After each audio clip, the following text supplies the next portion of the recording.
Okay, तो आज का जो ये फर्स्ट टॉपिक अपना वो है शार्पनेस ऑफ रेजोनेंस या क्यू फैक्टर। ठीक है। रेजोनेंस हमने ऑलरेडी स्टडी किया हुआ है। रेजोनेंस कब होता है? जब XL is equal to XC होता है या वीएल जो होता है वो इक्वल टू वीसी होता है। ठीक है। तो इस केस में जो सर्किट बन जाता है अपना एसी सर्किट, वो क्या होता है? प्योर रेजिस्टिव सर्किट होता है। करंट जो होता है वो मैक्सिमम होता है। तो ये इंपॉर्टेंट पॉइंट है, ध्यान रखना कि जब रेजोनेंस की कंडीशन अपन ले रहे हैं तो रेजोनेंस की कंडीशन में current will be maximum. Current क्या होगा? मैक्सिमम होगा। ठीक है। और E is equal to E zero sine omega T, I is equal to I zero sine omega T, मतलब ये दोनों का जो करंट और वोल्टेज है दोनों का फेस जो है वो सेम होगा। ठीक है। तो फेस सेम है तो यानी प्योर रेजिस्टिव सर्किट हो गया अपना, है ना। और आगे देखें cos phi is equal to R by Z होता है, तो यहाँ से cos phi is equal to one और फाई कितना हो गया? फेस कितना हो गया? इन दोनों के बीच में जीरो जाएगा।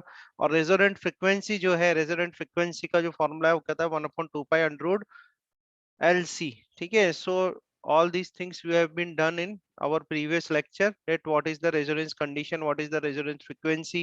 ठीक है। And current will be maximum in case of a resonance. ठीक है। Now here we are studying a topic, the sharpness of resonance, और इसी को बोलते हैं Q factor। तो sharpness of resonance का मतलब इसका नेम ही ये बता रहा है कि वो जो रेजोनेंस हो रहा है वो कितना शार्प है। ठीक है। जो रेजोनेंस हो रहा है वो कितना शार्प है, ये अपन को ये कौन बताता है? Q factor. ठीक है।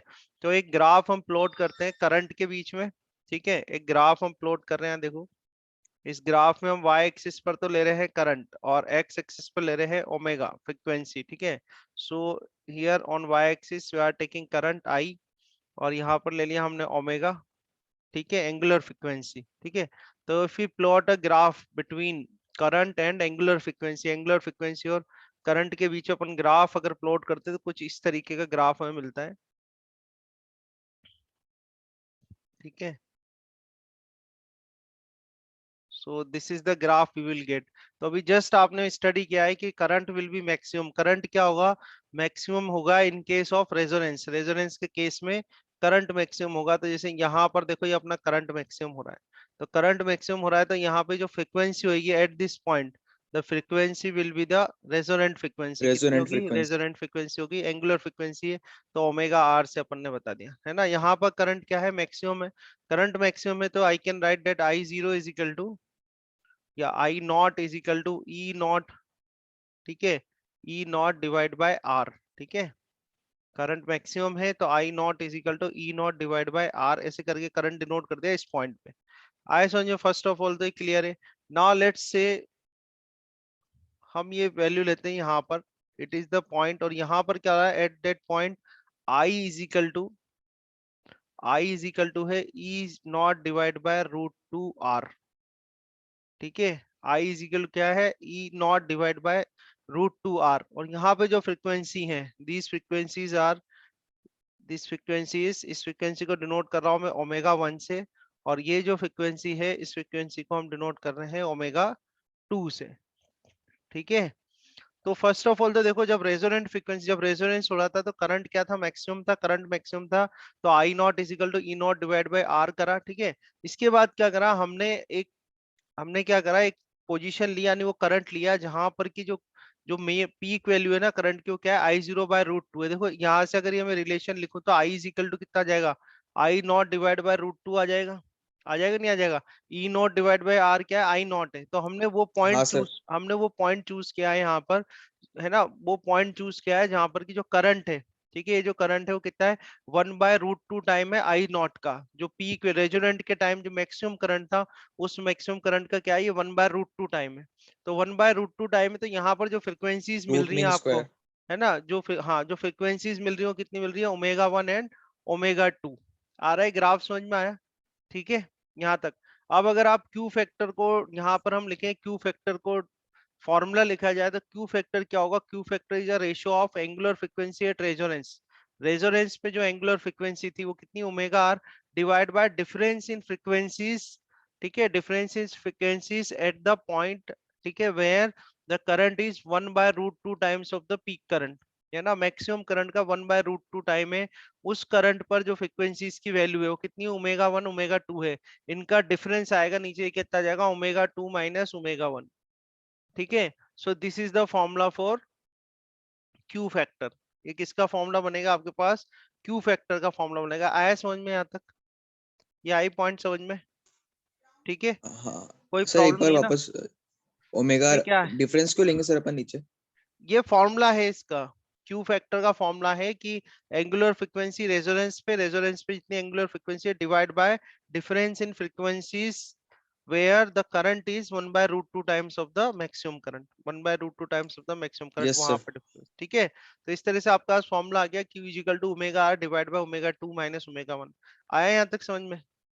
ठीक है, हाँ सर। क्लियर है ना? इफ आई, अगर जैसे हमको डेल्टा ओमेगा निकालना है, ध्यान से देखना, डेल्टा ओमेगा निकालना है, तो डेल्टा ओमेगा जैसे अभी ओमेगा 1 और ओमेगा आर के लिए डिफरेंस निकाले, तो जो मैक्सिमम ज्यादा है उसमें से कम वाले को माइनस कर देना आप, तो डेल्टा ओमेगा इस केस में कितना आ जाएगा, ओमेगा आर माइनस ओमेगा 1। आया समझ में? इसमें डेल्टा ओमेगा निकालोगे आप यहाँ से, ये जो वैल्यू है ये डेल्टा ओमेगा है, इसको डेल्टा ओमेगा कह रहे हैं अपन, और ये जो वैल्यू है इसको भी डेल्टा ओमेगा से रिप्रेजेंट कर रहे हैं, ये भी डेल्टा ओमेगा। ठीक है, तो डेल्टा ओमेगा इस फर्स्ट वाले केस में निकालोगे तो ओमेगा आर माइनस ओमेगा 1 आ जाएगा, तो यहाँ से ओमेगा 1 अगर कैलकुलेट करें, ओमेगा 1 फाइंड आउट करें, तो omega 1 is equal to how much, omega R minus delta omega. ठीक है, नाउ नेक्स्ट, ये नेक्स्ट जो ओमेगा आर टू ओमेगा 2 वाला है, ठीक है, ओमेगा 2 फ्रीक्वेंसी के लिए करें, एंगुलर फ्रीक्वेंसी के लिए, तो delta omega will be how much, omega 2 minus, ठीक है, omega 2 minus omega R, omega तो आर। है ना, तो omega R is equal to कितना आ जाएगा, ओमेगा 2 प्लस डेल्टा ओमेगा। आया समझ में? ठीक है, क्लियर है यहाँ तक? तो ये जो डिफरेंट, ये जो डिस्टेंस है यहाँ से यहाँ तक की, ये कितना हो जाएगा सर कंप्लीट? माइनस आएगा ना? कहाँ पे माइनस आएगा? ओमेगा क्या निकाल रहे हो आप, ओमेगा 2 निकालना है ना अपन को इसमें, तो ओमेगा 2 फाइंड ओमेगा आउट लिख करना है। रखा है ना आपने? हाँ, तो हाँ। ओमेगा 2 निकालना है, तो ओमेगा 2 निकालो ना, तो ओमेगा 2 इज इक्वल टू आ जाएगा डेल्टा ओमेगा, ठीक है, delta omega plus omega R. ठीक है, क्लियर है? यानी ओमेगा 1 और ओमेगा हाँ 2 सर। की वैल्यूज हमें ऐसे फाइंड आउट हो जाएगी। नाउ दिस, ये पूरी वैल्यू कितनी होगी, ट्वाइस ऑफ डेल्टा ओमेगा हो गए। ठीक है, ये जो ट्वाइस ऑफ डेल्टा ओमेगा है, ट्वाइस ऑफ डेल्टा ओमेगा, इसको बोलते हैं बैंड विड्थ। क्या बोलते हैं? Band width. ठीक है, समझ में आ रही है बात? ये जो ट्वाइस ऑफ डेल्टा ओमेगा है इसको क्या बोलते हैं, बैंड विड्थ बोलते हैं। ठीक है, अब देखो आप, जो इक्वेशन नंबर 1 है हमारे पास, इक्वेशन नंबर 1 से क्या आ जाएगा, Q इज इक्वल टू, इसको कर देते हैं अपन ओमेगा आर, ये ओमेगा आर कर दिया। ठीक है, then this omega 2 minus omega 1, तो ओमेगा 2 माइनस ओमेगा 1 कर दो आप, तो डेल्टा ओमेगा, ठीक है, प्लस ओमेगा आर, ये ओमेगा 2 हो गया, माइनस, इसको देखो ओमेगा 1 कितना, ओमेगा आर, ठीक है, प्लस डेल्टा ओमेगा, है ना, तो ये plus omega R minus omega R, ये कैंसिल हो जाएगा। ठीक है, क्या कैंसिल हो रहा है इसमें, ओमेगा 2 माइनस ओमेगा 1 करना है ना आपको, तो delta omega plus omega R करा, ठीक है, और minus omega R plus delta, ठीक है, तो ये आ गया आपके पास ओमेगा आर डिवाइड बाय क्या आया, twice of delta omega, sir ये या क्या ओमेगा 2 क्या माइनस किया सर? ओमेगा 1, अरे ओमेगा 1 ये फाइंड आउट किया हुआ है आपने, ओमेगा 2 अच्छा फाइंड हाँ आउट हाँ किया हाँ। हुआ है, ओमेगा माइनस ओमेगा 2 कर दो, माइनस कर दो, तो कितना आ हाँ गया यहाँ सर। पर? ठीक है, तो आपके पास एक इक्वेशन आई, ये सेकंड इक्वेशन, सेकंड इक्वेशन क्या बता रही है आपको, दैट रेजोनेंट ओमेगा आर तो क्या है, रेजोनेंट फ्रीक्वेंसी, ये जो डेल्टा ओमेगा है, ये क्या है आपका, यानी ट्वाइस ऑफ डेल्टा ओमेगा क्या है, बैंडविड्थ है, ट्वाइस ऑफ हाँ डेल्टा सर। ओमेगा जो है वो क्या है, बैंडविड्थ है आपके पास, ये ट्वाइस ऑफ डेल्टा ओमेगा। तो अगर बैंडविड्थ कम होगी, अगर बैंडविड्थ कम होगी तो शार्पनेस क्या होगी, शार्पनेस ऑफ रेजोनेंस क्या हो जाएगी, इंक्रीज हो जाएगी। आ रहा है समझ में? ठीक है, ये ट्वाइस ऑफ डेल्टा ओमेगा जो है वो क्या है, बैंडविड्थ है, हाँ तो सर। बैंडविड्थ अगर रिड्यूस होगी तो शार्पनेस जो है वो क्या होगी, इंक्रीज हो जाएगी, यानी क्यू फैक्टर जो है वो इंक्रीज हो जाएगा। आया समझ में? तो आपको इसमें इसकी शार्पनेस इंक्रीज करने के लिए, शार्पनेस ऑफ रेजोनेंस इंक्रीज करने के लिए क्या होना चाहिए, बैंडविड्थ क्या होनी चाहिए, मिनिमम होनी चाहिए। ठीक है, बैंडविड्थ शुड बी मिनिमम। आया यहाँ तक समझ में? क्लियर है? Yes sir. ये पॉइंट समझ में आया? अभी नेक्स्ट इसका हम सॉल्व करते हैं एक्सप्रेशन, इसका एक्सप्रेशन क्या होगा, एक्सप्रेशन फॉर, यहाँ तक तो आया ना जो पॉइंट्स अभी तक मैंने बताए हैं? ठीक है, क्यू फैक्टर समझ में तो हाँ आया ना, सर। कैसे डिफाइन करोगे, हाँ ग्राफ से आप बिल्कुल लिख लेना। अब करते हैं अपन एक्सप्रेशन फॉर क्यू फैक्टर। ठीक है, एक्सप्रेशन फॉर क्यू फैक्टर में देखो, जैसे यहाँ जो रेजोनेंट एंगुलर फ्रीक्वेंसी थी, रेजोनेंट एंगुलर फ्रीक्वेंसी पे आप क्या कर रहे थे, आई नॉट इजिकल टू क्या लिखा अपन ने, ई नॉट डिवाइड बाय आर करा। ठीक है, तो यहाँ से मैं आर इजिकल टू क्या कर सकता हूँ, R equal to E not divide by I naught कर सकता हूँ। ठीक है, तो ये जो, अब देखो होता क्या है, एलसीआर जो सर्किट होता है ना, एलसीआर सर्किट में जब रेजोनेंस की कंडीशन होती है, तो रेजोनेंस की जब कंडीशन होती है तो रेजोनेंस की कंडीशन में जो एक्सएल होता है वो एक्सी के बराबर हो जाता है। तो एक्सएल जो एक्सी के बराबर हो जाता है तो इम्पीडेंस की वैल्यू कितनी मिलेगी हमको, इम्पीडेंस कितना मिल जाता है उस केस में सर हमें, आर। आर मिल जाता है। तो जेड इज इक्वल टू क्या हो जाता है, आर हो जाता है इम्पीडेंस। ये मैंने इसको यहां से निकाला इस इक्वेशन से। आ रही है बात समझ में? ठीक है हाँ है सर। ना? तो अब ये तो ये वाला केस लिया मैंने। अब सेकंड केस की देखो, ये जहां पर ये क्या था, जो मैक्सिमम का क्या था, 1/√2 टाइम्स था, जो मैक्सिमम करंट था उसका 1/√2 टाइम्स है। तो इसके लिए सॉल्व करें अपन, तो आई इज इक्वल टू ये क्या है, ई नॉट डिवाइड बाय क्या है, √2 r लिखा हुआ है आपके पास, है ना? तो यहाँ से अगर r निकाला जाए अपने पास, अगर अपन r निकालें तो r इज इक्वल टू क्या आ जाएगा, ई नॉट, ठीक है, डिवाइड बाय क्या आ जाएगा, आई आ जाएगा, और इधर क्या आ जाएगा, √2 आ जाएगा। ठीक है, क्या आ जाएगा ना, r इज इक्वल टू क्या होगा, ई नॉट डिवाइड बाय आई, हाँ सर। और ये √2 आ गया, है ना? अब देखो, ये मैक्सिमम करंट के लिए, यानी जो पहली वाली कंडीशन थी वो मैक्सिमम करंट के लिए सॉल्व करी थी। अगर ये तो रेजोनेंट कंडीशन है कि at resonant condition Z equal to R, ठीक है, ये तो किसके लिए सॉल्व किया था अपन ने, एट रेजोनेंट कंडीशन, ठीक है, ये तो सॉल्व किया अपन ने एट रेजोनेंट कंडीशन। अगर हम सॉल्व करें इसमें, वन सेकेंड, ये तो हो गया रेजोनेंट कंडीशन के लिए सॉल्व हो गया। अगर हम ले लें इसमें कंडीशन एट ω1 एंड ω2, ठीक है, अगर हम इसमें लिखें कि भाई एट, या मेंशन कर देता हूं मैं ताकि डिफरेंस पता रहे आपको, कि भाई एट ω1 एंड ω2, ठीक है, एट ω1 एंड ω2, ω1 एंड ω2 पे क्या होगा, ω1 एंड ω2 पे क्या होगा, z इज इक्वल टू कितना आ जाएगा अपने पास, जो इम्पिडेंस होगा, z इज इक्वल टू कितना आ जाएगा, √2r, जो इम्पिडेंस होगा वो किसके बराबर होगा, √2r के बराबर होगा। आ रही है बात समझ में? इस हाँ केस सर। में तो जब रेजोनेंट कंडीशन है, रेजोनेंट कंडीशन में तो जो इम्पिडेंस है वो किसके बराबर होगा, आर के बराबर होगा। पर जो ω1 एंड ω2 है, जो ω1 ω2 ये वाले जो पॉइंट्स हैं, ठीक है, ω1 ω2 पे जो जेड की वैल्यू है किसके बराबर होगी, √2r के बराबर होगी। ठीक है, आए नहीं सर आए अपन समझ ने ए में? नोट के नीचे जो भी। देखो ये कैसे √2r कैसे आया, ये देखो आप, है ना, इसमें देखो आई इज इक्वल टू अपने पास क्या है, I is equal to ω1 and ω2 पे बात कर रहा हूँ, आई इज इक्वल टू क्या है, ई नॉट डिवाइड बाय √2, ठीक है, इनटू आर, ठीक है। आई इज इक्वल टू क्या है आपके पास, ई नॉट डिवाइड बाय आर, और ये √2, और ई नॉट डिवाइड बाय आर कितना है आपका, आई नॉट है, E not divide by R क्या आ रहा है आपका, आई नॉट है यहाँ पर, ठीक है। तो देखो, अगर इसको मैं यहाँ ले आऊं, ये √2 इधर लिख दूं, ये √2 लिख दूं, इसको आर लिख दूं, तो यहाँ पर ये क्या आ जाएगा, ई नॉट डिवाइड बाय आई आ जाएगा, ठीक है। अब ये जो ई नॉट डिवाइड बाय आई है, ये किसको रिप्रेजेंट कर रहा है, इम्पीडेंस को। तो ये जेड इज इक्वल टू क्या आ जाएगा, √2r। तो ये इस तरह से आपके पास जब ω1 ω2 है फ्रीक्वेंसीज, तो इम्पीडेंस कितना आएगा, √2r, जबकि रेजोनेंट कंडीशन पे जो इम्पीडेंस आ रहा है वो कितना आएगा, Z is equal to R. आया समझ में? ठीक हाँ है, सर। इसमें तो E not divide by I naught लिखा था क्योंकि करंट मैक्सिमम था। इसमें क्या होगा, इस इंस्टेंट पे जो करंट है वो लिखा जाएगा, है ना? आया, ठीक है। हाँ अब सर आ अब गया। तो दिक्कत नहीं है ना, अब तो रटना नहीं पड़ेगा ना, हाँ नहीं नहीं नहीं है सर। ना? हाँ, तो ये बना रखा है मैंने, जब मैं वो कॉपी वाले नोट्स भेजूंगा आपको उसमें भी सब है मेंशन, ठीक है। तो अब देखो अपने पास जो है इम्पिडेंस का जो फॉर्मूला होता है, इम्पिडेंस क्या होता है, Z is equal to square root of R square plus XL minus XC का होल स्क्वायर, ठीक है। अब एंड ω1 एंड ω2 पर जो जेड होता है वो किसके बराबर है, √2r के बराबर है। ω1 एंड ω2 पर जो z है वो क्या है, √2r के बराबर है। तो इसको अगर अपन आगे सॉल्व करें, अगर स्क्वायर कर दूं मैं दोनों तरफ का, तो मेरे पास क्या जाएगा, आर स्क्वायर प्लस, ठीक है, एक्सएल माइनस एक्सी का होल स्क्वायर, है ना? अब हमने क्या करा, स्क्वायर कराया, तो यहाँ पर √2 और आर, इसका क्या हो जाएगा, ये होल स्क्वायर हो जाएगा, ठीक है। तो और सॉल्व कर लेता हूँ, तो R square plus XL minus XL है ये, एक्सएल माइनस एक्सी का होल स्क्वायर, तो ये आ जाएगा आपके पास 2r स्क्वायर, ठीक है।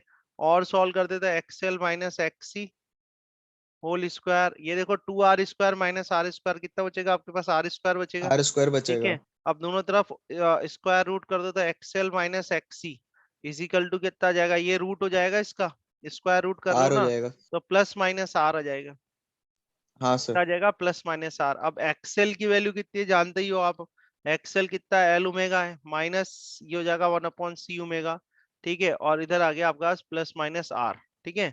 अब देखो आपने पास इक्वेशन अभी तक 1 2 दे रखी थी, ये थर्ड इक्वेशन कर दो, this is the third equation. ठीक है, अब देखो ओमेगा वन क्या है, देखना आप, ओमेगा वन जो है, ओमेगा वन क्या है, जो रेजोनेंट फ्रिक्वेंसी उससे लेस फ्रिक्वेंसी ओमेगा वन, और ओमेगा टू जो है वो रेजोनेंट फ्रिक्वेंसी से ज्यादा फ्रिक्वेंसी ओमेगा टू। ठीक है, क्लियर है। तो ओमेगा वन के लिए तो अपन इसमें क्या लेंगे, नेक्स्ट देखो, ओमेगा वन के लिए तो ले लेंगे नेगेटिव वाला साइन, और ओमेगा टू के लिए क्या लेंगे, पॉजिटिव वाला साइन लेंगे। ठीक है, आ रही है बात समझ में। तो ओमेगा वन के लिए जब ये इक्वेशन लिखी जाएगी तो एल ओमेगा वन, ठीक है, minus one upon C omega one is equal to क्या कर देंगे अपन, माइनस आर कर देंगे, ये फोर्थ इक्वेशन आ जाएगी। ठीक है, ओमेगा टू के लिए L omega two minus one upon C omega two, ठीक है, सर एक बार और ये इज वापस इक्वल बता टू दो कि कैसे ज्यादा होगा plus omega one. R is equal to 5। ये ना इसमें डिनोट किया हुआ है ना, देखो ना, ये रेजोनेंट फ्रिक्वेंसी है, रेजोनेंट एंगुलर फ्रिक्वेंसी से कम है ओमेगा वन यहाँ पर तो, और यहाँ क्या है ओमेगा टू, ओमेगा टू ज्यादा है, तो हाँ ओमेगा हाँ वन जब लोगे तो प्लस आर लेना, और ओमेगा टू के लिए लिखोगे तो, यानी ओमेगा वन के लिए करो तो माइनस आर करना, और ओमेगा टू के लिए क्या लेना है आपको, प्लस आर लेना, यहाँ से देख चेक कर लेना। ठीक है, हाँ सर, वो क्लियर जाता है तो है ज्यादा में से कम हाँ प्लस। हाँ हाँ, जो भी आप ध्यान रख लेना इसकी, ये कंडीशन मैंने बता दी। ठीक है, अब यहाँ तक आ गए, अब यहाँ क्या करेंगे, अब क्या एक बार तो इसको ऐड कर लेते हैं इक्वेशंस को, कि ऐड इक्वेशन, ऐड इक्वेशन, कौन कौन सी इक्वेशन अपने पास, 4 एंड 5, 4 एंड 5 को क्या करते हैं, ऐड करते हैं, तो ऐड करोगे देखो क्या आ जाएगा, L omega one minus one upon C omega one, ठीक है, देन प्लस हो जाएगा एल ओमेगा टू, समझ में आ रहा है ना, ये एल बना हुआ है, ठीक है, L omega two minus one upon C omega two is equal to, इधर सम करोगे माइनस आर प्लस आर की जगह जीरो हो जाएगा। ठीक है ना, अब यहाँ से एल कॉमन ले लो आप, एल कॉमन लोगे तो ये बनेगा आपके पास omega one plus omega two, ठीक है, omega one plus omega two हो जाएगा, माइनस वन अपॉन सी कर देना आप, है ना, माइनस वन अपॉन सी कर दोगे तो ये बनेगा one upon omega one plus one upon omega two, ठीक है, इज इक्वल्स टू जीरो। और आगे सॉल्व करते तो L omega one plus omega two is equal to one upon C, और ये जाएगा omega one plus omega two and divide by omega one omega two. ठीक है, अब ये omega one plus omega two जो है ये कैंसिल हो रहा है, यहाँ पे ये कैंसिल हो गया। ठीक है, तो आपके पास आ जाएगा L C is equal to one upon omega one omega two, और I can write omega one omega two is equal to one upon L C. ये सिक्स्थ इक्वेशन आएगी अपने पास। आया यहाँ तक समझ में, कैलकुलेशन है सिंपल, ऐसा कुछ नहीं है, आया यहाँ तक। हाँ सर। ठीक है, अभी आगे और सॉल्व करते हैं इसमें। ठीक है, एक्चुअली हम ये पूरा प्रोसेस कर क्यों रहे हैं, ये प्रोसेस इसलिए कर रहे हैं कि जो क्यू फैक्टर है उसका फॉर्मूला है omega R divide by omega two minus omega one, तो omega two minus omega one निकालना है हमें, फाइंड आउट करना है एल सी की फॉर्म में। ठीक है, तो ये तो ओमेगा वन ओमेगा टू आया, अब क्या करते हैं, फोर और फाइव को सब्ट्रैक्ट कर देते हैं। ठीक है, सब्ट्रैक्ट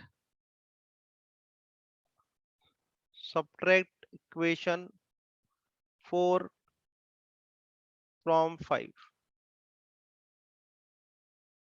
ठीक है, फोर को सब्ट्रैक्ट कर दो दोनों इक्वेशन को, कि subtract equation four and five कर देते हैं अपन। ठीक है, 4 एंड 5, तो सब्ट्रैक्ट करो, देखो क्या बनेगा, ये आएगा L omega one minus L omega one minus one upon C omega one, ठीक है, माइनस वन अपॉन माइनस, ये हो जाएगा माइनस एल ओमेगा टू, ठीक है, माइनस एल ओमेगा टू, ठीक है, और फिर माइनस एल ओमेगा टू हो गया plus plus one upon C omega two, और इस साइड क्या आ जाएगा माइनस, देखो माइनस आर हो जाएगा, तो माइनस टू आर मिल जाएगा आपको इस साइड, माइनस टू आर। ठीक है, क्लियर है। अब हाँ सर। यहाँ से एल कॉमन ले लेते हैं अपन, तो एल कॉमन लोगे तो omega one minus omega two, तो ये मिल जाएगा आपको। अब यहाँ क्या करते हैं, माइनस वन अपॉन सी, तो माइनस वन अपॉन सी कर दिया, तो ये वन अपॉन ओमेगा वन तो यहाँ से आ गया आपके पास, और minus one upon sir omega अगर इसका टू अपन यहाँ, उल्टा करते तो आर कैंसिल हो जाता ना। वो सब आ जाएगी स्टेप्स, देखो आप अभी देखते जाओ। ठीक है, तो ये माइनस वन अपॉन सी करा आपने, तो वन अपॉन ओमेगा वन, ये minus one upon omega T आ गया, तो एल ये आएगा पास omega one minus omega two minus one upon C, इसमें एल्शियम ले लेते हैं अपन, ओमेगा वन ओमेगा टू, ठीक है, तो ये बनेगा आपके पास ω2 माइनस ω1, और ये हो गया -2r। कितना हो गया? -2r हो गया। ठीक है, तो ये L ω1 माइनस ω2 -1/c। अब देखो यहाँ पर ये जो ω1 ω2 है, ω1 ω2 क्या है? 1/LC है। ठीक है, तो ये LC ऊपर आ जाएगा यहाँ पे, और ब्रैकेट में आपका जगह ω2 माइनस ω1 इजिकल टू -2r, है ना? इस C से C कैंसिल कर देना, so will get L ω1 minus ω2, ठीक है, and minus L ω2 minus ω1 is equal to, ये आ रहा है -2r आ रहा है आपके पास। ठीक है, अब और सॉल्व करते हैं इसमें। या तो ये करें कि हमको चाहिए ω2 माइनस ω1, सर है ये ना? एलसी अपन ने ω1 ω2 के लिए लिखा है ना? हाँ, ω1 ω2 की वैल्यू 1/LC थी ना, 1/LC ये हाँ वैल्यू थी सर। ना, तो वो उससे कर दिया इसको सॉल्व। ठीक है, तो आप चाहे तो इसको ओपन कर लो, इसे L तो ω1 एल स्क्वायर क्यों नहीं माइनस, लिखा सर अपन ने? क्यों L स्क्वायर क्यों करोगे? 1/LC तो था। ω1 ω2 की वैल्यू 1/LC है, दोनों की वैल्यू, ω1 ω2 की वैल्यू, ω1 अच्छा। ω2 की वैल्यू LC है। ठीक है हाँ ना? सर ठीक है। हाँ, ऐसे है ना? तो इसको मल्टीप्लाई कर लो, देखो क्या आ रहा है, L ω1 माइनस L ω2, और ये माइनस L ω2, और हो जाएगा प्लस L और इज इक्वल टू -2r। तो इन टोटल देखो क्या आ रहा है, L ω1 तो ये हो रहा है ट्वाइस ऑफ L ω1, तो ये हो गया, और माइनस ट्वाइस ऑफ L ω2 ये हो गया, ये -2r हो गया। ठीक है, माइनस अगर मैं यहाँ पे कॉमन ले लूं, माइनस क्या कॉमन आ रहा है, -2l अगर मैं कॉमन ले लूं, तो ये ω2 माइनस ω1 बचेगा इस तरफ, और ये -2r इस तरफ बचेगा। माइनस से माइनस कैंसिल करना, 2 से 2 कैंसिल कर लेना, तो ω2 माइनस ω1, ठीक है, ω2 माइनस ω1 आपके पास आ जाएगा R/L। कितना आ गया? R/L आ गया। ठीक है, now because we know that जो Q फैक्टर है, Q इज इक्वल टू क्या होता है, resonant frequency divide by ω2 minus ω1। ये फॉर्मूला किसके अपने पास? Q फैक्टर का है। तो Q फैक्टर का जो नेक्स्ट फॉर्मूला हमारे पास आ जाएगा, ये क्या आ जाएगा, L ω/R, ठीक है, and divide bye R। So this is also a formula for Q factor, L ω/R divide by R। ये हो जाएगा अपना इक्वेशन नंबर 6, ये 7 हो जाएगा। आया समझ में यहाँ तक? ठीक है, क्लियर है? बोलो। हाँ सर। हम बस थोड़ी कैलकुलेशन है, वो फॉर्मूला से ध्यान रखना ही है आपको।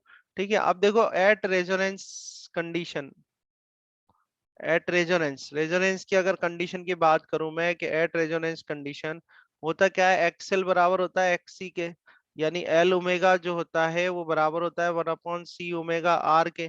ठीक है, तो यहाँ से मैं ये कह सकता हूँ कि ओमेगा आर स्क्वायर जो होता है 1/LC होता है, या ओमेगा आर जो होता है वो 1/√LC होता है।